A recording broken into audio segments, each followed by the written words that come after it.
Olá, meus irmãos, a paz de Jesus, o amor de Maria e o fogo do Espírito Santo a todos vocês. Estamos começando o nosso terceiro dia.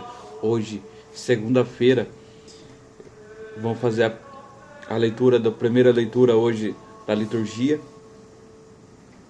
Convido você a abrir comigo o Atos dos Apóstolos, capítulo 19, versículo 1. Atos dos Apóstolos, capítulo 19, versículo 1, vai dizer assim para nós. Enquanto Apolo estava em Corinto, Paulo atravessou as províncias superiores e chegou a Éfeso, onde achou alguns dos seus discípulos e indagou deles: recebestes o batismo do Espírito Santo quando abraçaste a fé? Responderam-lhe: não, nem sequer ouvimos dizer que há um Espírito Santo. Então, que batismo fosse batizados? Perguntou Paulo. Disseram: num batismo de João. Paulo então replicou: João só dava o batismo de penitência, dizendo ao povo que cresce naquele que havia de vir depois dele, isto é, em Jesus. Ouvindo isto, foram batizados em nome do Senhor Jesus, e quando Paulo lhes impôs as mãos, o Espírito Santo desceu sobre eles, e falavam em línguas estranhas e profetizavam. Eram ao todo uns 12 homens. Essas são palavras do Senhor para nós. Glória a vós, Senhor. Irmãos, essa meditação nos traz aqui muitos ensinamentos. Muitos não conhecem o batismo do Espírito Santo. Assim como Paulo, ele hoje pergunta a mim: você conhece o batismo do Espírito Santo? Você sabe o que é o batismo do Espírito Santo? Aqui, na leitura do livro Movidos pelo Espírito Santo, Pentecostes não pertence ao ontem. A fé é o hoje de Deus e não queremos retroceder, porque toda regressão é difícil, é déficit do amor. É o vento do Espírito que deve soprar mais forte, porque o mundo fala a verdade e ele sente a falta de Cristo. O mistério de Pentecostes é a sua atualidade, são um tempo circunscrito em uma festa. Pentecostes é sempre o espaço infinito, o desejo da espera.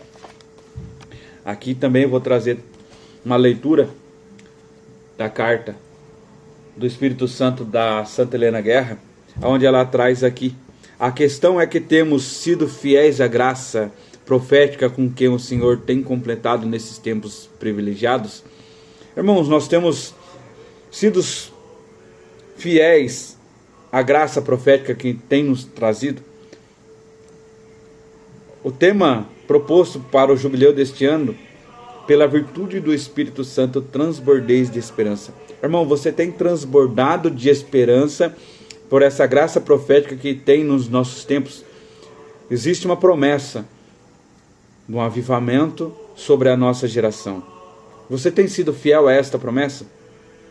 Temos demonstrado interesse em sermos instruídos e conduzidos pelo Espírito Santo, o clamor de um novo Pentecostes? Isto é sincero e real? Ou é retórico? É somente palavras? Temos verdadeiramente colocado a escuta no Espírito? Olha que importante que ela traz para nós. Diz Felipe Madre que, do ponto de vista bíblico, há uma diferença importante entre ouvir e escutar. Eu posso ouvir e permanecer nas minhas posições e em minhas opiniões. Se eu escutar, entretanto, significa que estou disposto a acolher e a pôr em prática o que ouvi. Entre ouvir e escutar há uma grande distância. A docilidade. Um verdadeiro discípulo não apenas ouve o seu mestre, ele escuta docilmente, pronto a introduzir em sua vida aquilo que recebe do mestre. Olha que lindo. Irmãos, hoje nós somos chamados a colocar em prática, a colocar. Um verdadeiro discípulo não apenas ouve, mas ele escuta docilmente a ponto de introduzir em sua vida aquilo que recebe do mestre. Hoje nós somos chamados a colocar em prática estas profecias de um novo avivamento sobre a nossa geração. E aqui vai estar escrito: pensamentos de fogo todos os dias nessa caminhada dessa novena, nos preparando para Pentecostes, uma frase de Santa Helena Guerra: as mais claras e consoladoras promessas da vinda do Paráclito divino vêm da própria boca do Senhor, nosso Salvador Jesus Cristo. Não somente uma vez, mas muitas as vezes ele prometeu o Espírito Santo, prometeu à igreja em geral, aos seus discípulos em particular, prometeu o como santificador das almas, como um mestre, como um consolador e como um insuperável companheiro em nosso auxílio. Assim, cada fiel cristão pode dizer: o meu Senhor Jesus Cristo prometeu o Espírito Santo. Também a mim mesmo, a mim em particular, portanto, desde que eu o queira obtê-lo, virá a mim e dar-se-á a mim e ficará comigo. Olha que bonito, irmãos. Aqui vai falar para nós também sobre o que o Senhor prometeu, o Mestre nos prometeu, a vinda do Espírito Santo. Não sejamos só ouvintes, mas praticantes da palavra que nos tem nos trazido. E aqui, Avivamento, livro do Padre Roger, no Concílio de Nicéia em 325, a Igreja nos ensina como atua o Espírito Santo. É o Espírito que dá a vida. Dá a vida ao que não tem vida, faz viver o que está morto. Ele dá a vida à Igreja, ele é o promotor do avivamento, é ele, o Espírito Santo de Deus. Por isso, necessitamos tanto desse poderoso avivamento, pois tivemos visto mortes, secura, confusão, divisão, escândalo, muitas pessoas que começaram bem a sua caminhada com Deus e no poder do Espírito, mas voltaram por um caminho de pecado e de morte. Contemplamos uma sociedade cada vez mais distante de Deus e da vontade dele. E é o Espírito que dá vida e é a resposta para os tempos que vivemos.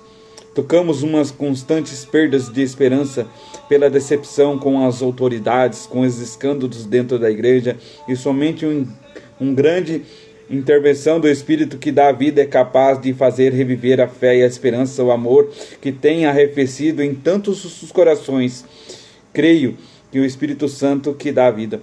Irmãos, não sei se é só ele e também só eu que tenho visto esse esfriamento, essa falta de amor, falta de esperança, esse esfriamento espiritual, uma morte, uma secura, uma difusão, tantas as coisas que têm acontecido, mas ele traz aqui para nós, somente o Espírito Santo que pode mudar tudo isso. Somente o Espírito Santo pode trazer de novo aqueles irmãos que infelizmente pararam. Somente o Espírito Santo pode convencer, somente o Espírito Santo que dá vida. Somos limitados para falar de Deus, não conseguimos alcançá-lo na sua totalidade com a razão. O que fazemos é falar de Deus com símbolos e que são parciais. Em Deus não há espaço, não há tempo. Nossa racionalidade é limitada, só vemos uma dimensão e não a totalidade. Conseguimos tocar apenas na dimensão que nos interessa naquilo exato momento.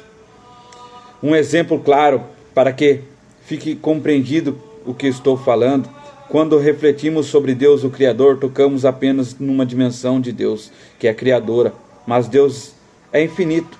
Ele é o Criador, mas é muito mais do que isso. Temos que nos conformar com essa realidade. A mente humana não consegue definir Deus. Viemos tentando nesse milênio, contudo, nos deparamos com a nossa limitação intelectual e incapacidade. Da mesma forma acontece com o Espírito Santo. Não conseguimos defini-lo em sua totalidade. Sempre estamos distantes da compreensão do todo. O que podemos fazer é mergulhar em cada vez mais na intimidade com Ele, nos abrir a uma experiência constante da sua presença e ação. Devemos fixar os nossos olhos e alinhar o nosso coração ao Espírito Santo. Amando, adorando em todo o coração, o Espírito Santo se deixa encontrar. É preciso encontrá-lo com o nosso coração. Não existe outra forma mais apropriada de conhecer o Espírito Santo do que mergulharmos profundamente nele, andar no Espírito, relaxar nele, deixando-nos conduzir e se levar a nós. Não é suficientemente aprender a respeito do Espírito Santo, mas devemos exprimi-lo em profundidade, contemplação, adoração em sua presença. Ele sempre nos levará a Cristo, pois o Espírito Santo é todo o tempo movimento em direção a Jesus. Olha que bonito que ele traz para nós, irmãos.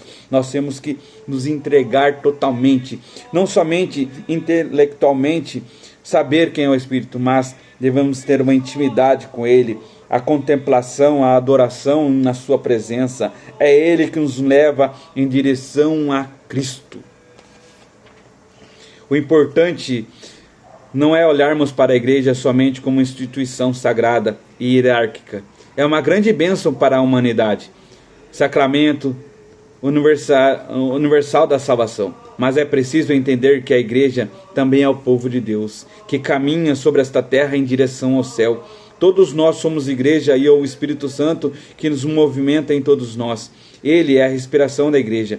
E a sua vida, sua inspiração, nossa respiração, nossa vida, nossa inspiração. Aqui ele trouxe uma palavra muito importante, irmãos. O Espírito Santo é a nossa respiração, é a respiração da igreja, é a respiração da nossa vida. O que acontece se ficarmos muito tempo sem respirar? Um sufocamento, uma asfixia. Não sei se você já sentiu sem ar, ou se já viu uma cena de alguém que está prestes a desmaiar. A relação de quem está socorrendo a pessoa, de incentivá-la a respirar, as pessoas ficam abanando. Tem muitas pessoas querendo desistir já sem ar para seguir em frente a caminhada. E que precisa respirar, inspirar fundo, na força da oração, recebendo o ar do Espírito. Aqui ele trouxe como vamos ter este ar. É na força da oração. É recebendo o ar do Espírito Santo. Devemos ter presente diante de nós a realidade em que o mundo se encontra, mas também que muitos cristãos experimentam no tempo atual, deixando-nos levar pelo Espírito Santo como o profeta Ezequiel, pois o Senhor é que nos revela como essa situação presente no nosso século. Nós falamos de esfriamento espiritual, morte, nós falamos deste momento que nós vivemos dentro da igreja, fora da igreja. A mão do Senhor está sobre mim, e o Senhor me levou o espírito para fora e me deixou no meio da planície, repleta de ossos secos. Fez-me circular no meio dos ossos em todas as direções. Vi que havia muitíssimos ossos sobre a planície e estavam bem ressequidos.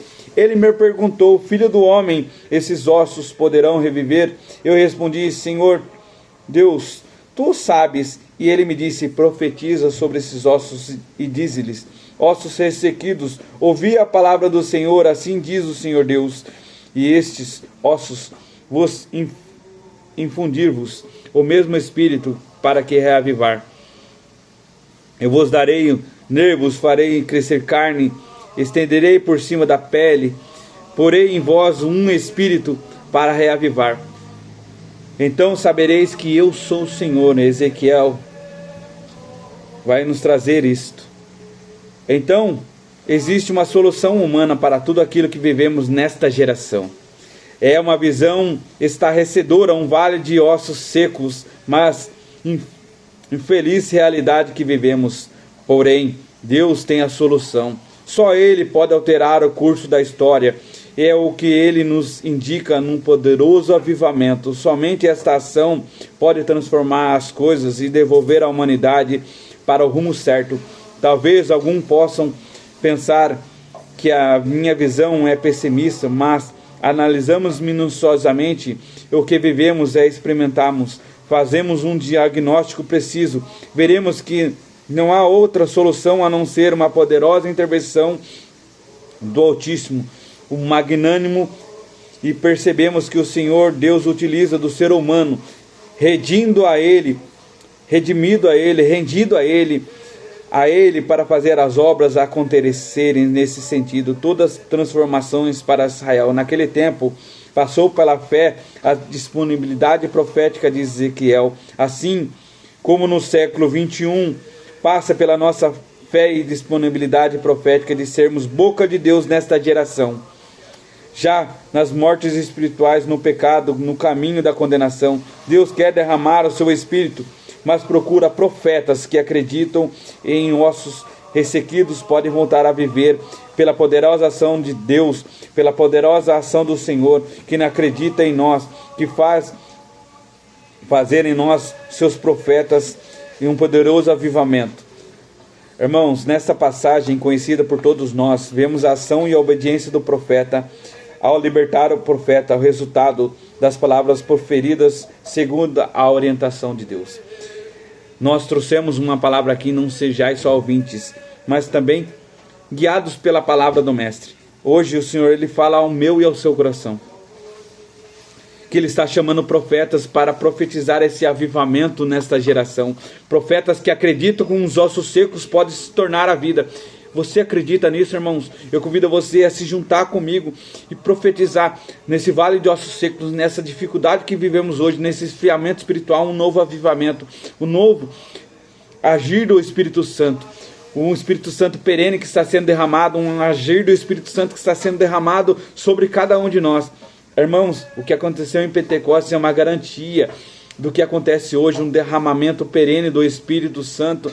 Nós, como profetas, acredita nesse avivamento? Então convido você, nesses 9 dias, estar unidos em oração por esse avivamento, em oração por esse Pentecostes perene.